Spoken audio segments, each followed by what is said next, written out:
آپ صلی اللہ علیہ وسلم نے فرمایا، تم میں سے کسی شخص کو اس کا عمل جنت میں داخل نہیں کروا سکے گا اور نہ ہی آگ سے نجات دلائے گا۔ صحابہ نے کہا، اے اللہ کے رسول، کیا آپ کے ساتھ بھی یہی صورتحال ہے؟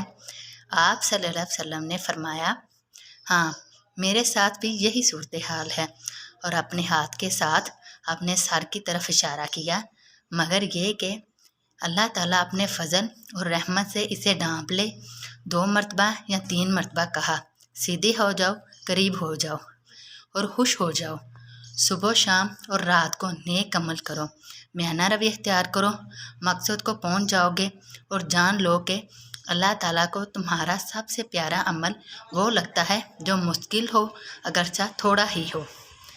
حضرت سہل بن سعد رضی اللہ تعالیٰ عنہ سے مروی ہے کہ رسول اللہ صلی اللہ علیہ وسلم نے فرمایا، چھوٹے چھوٹے معمولی اور حقیر سمجھے جانے والے گناہوں سے بچو،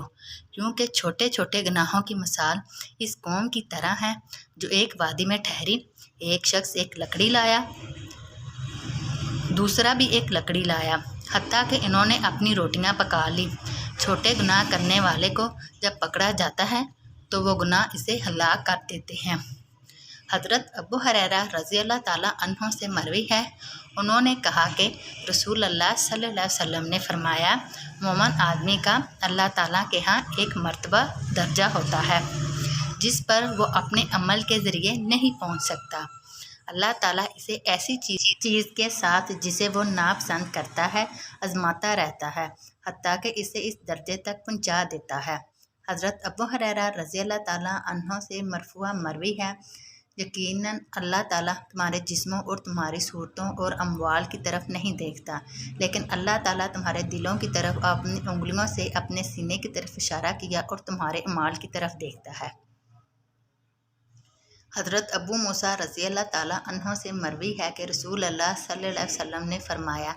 اللہ تعالیٰ رات کے وقت اپنا ہاتھ کشادہ کرتا ہے تاکہ دن کا گناہگار توبہ کر لے، اور دن کو اپنا ہاتھ کھولتا ہے تاکہ رات کا گناہگار توبہ کر لے۔ یہ اس وقت تک ہوتا رہے گا جب تک سورج مغرب سے طلوع نہ ہو جائے۔